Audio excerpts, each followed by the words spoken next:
Welcome back to my YouTube channel Advocate Narendra Madhav. Today we will discuss about the most important issue, that is the non-cognitive offences and FIR. Most of the peoples don't know what is the distinction between NC and FIR.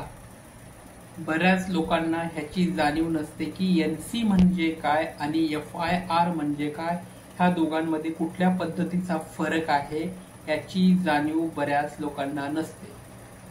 तर आज आपण NC म्हणजे non cognizable offence आणि FIR म्हणजे कॉग्निनेबल offence या दोघांबद्दल बोलणार आहोत. त्याची इत्थंभूत माहिती आपण ह्यामध्ये घेणार आहोत. चॅनल तुम्हाला आवडत असेल तर नक्की सबस्क्राईब करा, लाईक करा, कारण कायदेशीर घडामोडी प्रत्येक गोष्टी आपल्यापर्यंत पोहोचवण्यासाठी ॲडव्होकेट नरेंद्र माधव हे चॅनल नक्कीच उपयुक्त ठरेल. तर चला आज आपण बघूयात कॉग्निनेबल ऑफेन्स म्हणजे काय. मराठीमध्ये कॉग्निनेबल ऑफेन्सला दखलपात्र गुन्हा असं म्हणतात आणि नॉन कॉग्निनेबल ऑफेन्सला अदखलपात्र गुन्हा असं म्हणतात. तर non cognizable offence and first information report, that is a FIR and NC, are two important concepts in the Indian criminal justice system. NC म्हणजे नॉन कॉग्निनेबल ऑफेन्स आणि FIR ह्या दोन गोष्टी भारतीय न्याय व्यवस्थेमध्ये अत्यंत महत्वाचा रोल निभावत असतात. आता नेमका कोणता रोल निभावत असतात आणि त्या दोघांमध्ये नेमका फरक तो काय हे आपण बघूया. सर्वात प्रथम आपण first information report, that is the FIR means what. FIR म्हणजे कोणत्या गुन्ह्यासाठी त्या ठिकाणी नोंद होते, त्या FIR येतो, आणि कोणत्या गुन्ह्यामध्ये नोंद होत नाही त्याला नॉन कॉग्निजेबल म्हणजे NC म्हणतात. हे आपण जाणून घेऊयात.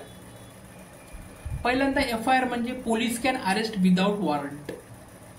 विदाउट वॉरंट शिवाय पोलीस अरेस्ट करू शकतो, त्या ठिकाणी FIR असतो.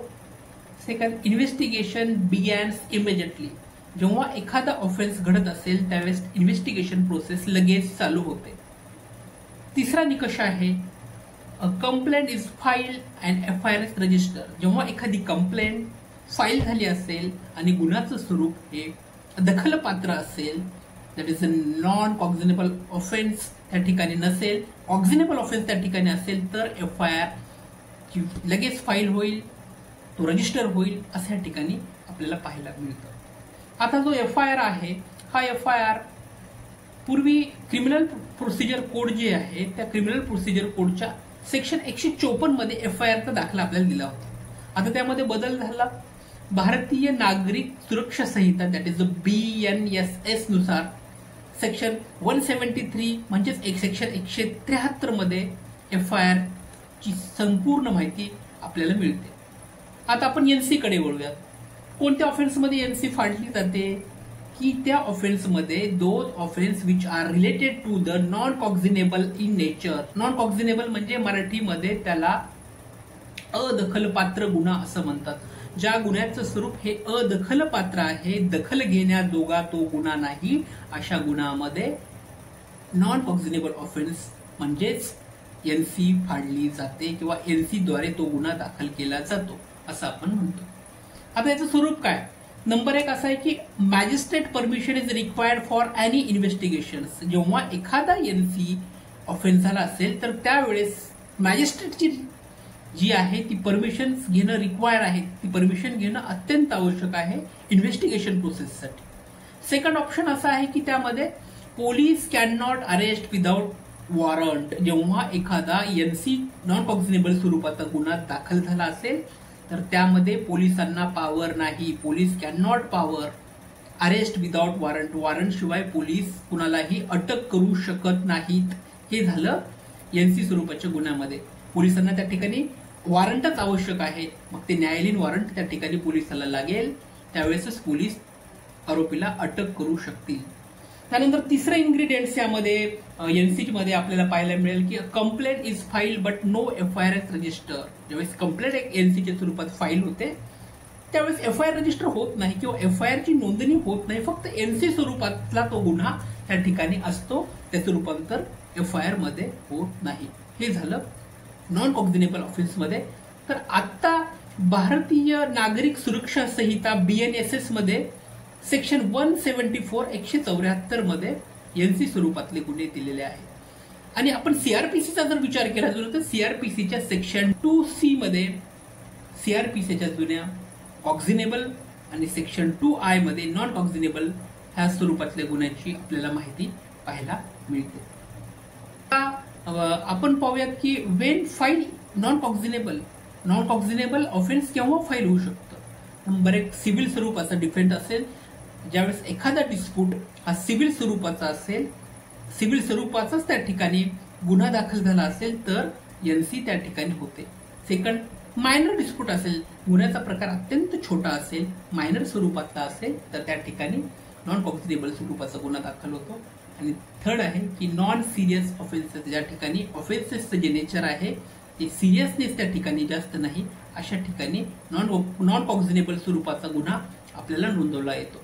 आता FIR मध्ये कोणत्या गुन्ह्यामध्ये FIR होतं की ज्या ठिकाणी मेजॉरिटी मोठ्या प्रमाणामध्ये कॉग्झिनेबल स्वरूपाचा जो गुन्हा आहे, ज्याला दखलपात्र स्वरूपाचा गुन्हा आहे, त्या ठिकाणी FIR हे रजिस्टर केलं जातं. म्हणजेच नंबर 1 मध्ये काय की those offence which is nature is cognizable स्वरूपाचा नेचरचा जो ऑफेन्स असेल तिथे FIR बनतं. सेकंड, सिरियसनेस ऑफेन्सेस, जे ऑफेन्सेस सिरियसनेसचे आहेत जसे की मर्डर आहे, रेप आहे, थेफ्ट आहे, ह्या स्वरूपाचे जे गुन्हे आहेत तिचे नेचर जे आहे ते सिरियसनेस आहे, अशा ठिकाणी FIR हा रजिस्टर होणं शक्य होतं. नंतर आहे की एमर्जन्सी सिच्युएशन आहे, जसं की मर्डर झालेला आहे, रेप झालेला आहे, अशी वेळेस सिच्युएशन ही एमर्जन्सी सिच्युएशन आहे. अशा एमर्जन्सी सिच्युएशनच्या वेळेमध्ये FIR रजिस्टर केलं जातं. त्यानंतरची आपल्याला प्रोसेस बघायची की conversion of NC to FIR when non cognizable offence becomes a cognizable offence. त्याचं कन्व्हर्जन केव्हा होतं, NCचं रूपांतर FIR मध्ये केव्हा होतं. Number 1, if the magistrate order conversions, मॅजिस्ट्रेटने ऑर्डर केले की कन्व्हर्जन करा, ह्या गुन्ह्याचं स्वरूप आहे, मॅजिस्ट्रेटची अशी ऑर्डर आहे की नॉन कॉग्झिनेबल स्वरूपाचा गुन्हा आहे, तो आता त्याचं रूपांतर कॉग्झिनेबल स्वरूपामध्ये झालेला आहे, तर त्या ठिकाणी FIR रजिस्टर करा. किंवा तो गुन्हा नॉन कॉग्झिनेबल स्वरूपाचा जरी असेल तरी मॅजिस्ट्रेटला हा पॉवर आहे की नॉन कॉग्झिनेबल स्वरूपातल्या गुन्ह्याचं रजिस्ट्रेशन FIR मध्ये करण्याचं ऑर्डर सुद्धा मॅजिस्ट्रेट करू शकतं. नेकन आहे. त्यानंतर आहे की इफ द रिक्लासिफाय द ऑफेन्सेस, पोलिसांना ज्यावेळेस जे क्लासिफिकेशन आहे ऑफेन्सचं ते रिक्लासिफाय ऑफेन्स पोलिसांना करायचं आहे, त्यावेळेला कन्व्हर्जन नॉन कॉग्झिनेबल ऑफेन्सचं FIR मध्ये होतं. If the new evidence is emerge, एखादं नवीन एव्हिडन्स पुरावा त्या ठिकाणी आढळला असेल तर नॉन कॉग्झिनेबल ऑफेन्सचं रूपांतर FIR मध्ये होऊ शकतं. हे झालं नॉन कॉग्झिनेबल ऑफेन्सचं रूपांतर FIR मध्ये. आज आपण कॉग्झिनेबल स्वरूपाचे ऑफेन्स आणि नॉन कॉग्झिनेबल स्वरूपाचे ऑफेन्स ह्यामध्ये FIR आणि नॉन कॉग्झिनेबल म्हणजेच FIR आणि NC ह्यामधला फरक आपण पाहिला. ह्या दोघांमधला मुख्य फरक आपल्याला हाच आढळतो की दोघांमध्ये गुन्ह्याचं जे स्वरूप आहे, दोघांचं जे गुन्ह्याचं अदखलपात्र आणि दखलपात्र गुन्ह्याचं जे क्लासिफिकेशन केलेलं आहे ते क्लासिफिकेशन सीआरपीसीच्या फर्स्ट शेड्यूलमध्ये केलेलं आहे की दोन ऑफेन्स कॅटेगराईज केलेलं आहे की हे ऑफेन्स आहेत हे कॉग्झिनेबल स्वरूपाचे आहेत आणि सदरील जे काही ऑफेन्स आहेत ते नॉन कॉग्झिनेबल स्वरूपाचे आहेत. Go to the CRPC first schedule and then you must be classify the categorise offences of NC and cognizable. हे आपल्याला फर्स्ट शेड्यूलच्या CRPC मध्ये आढळतं. ही माहिती तुम्हाला आवडली असेल तर नक्की लाईक आणि सबस्क्राईब करा. धन्यवाद.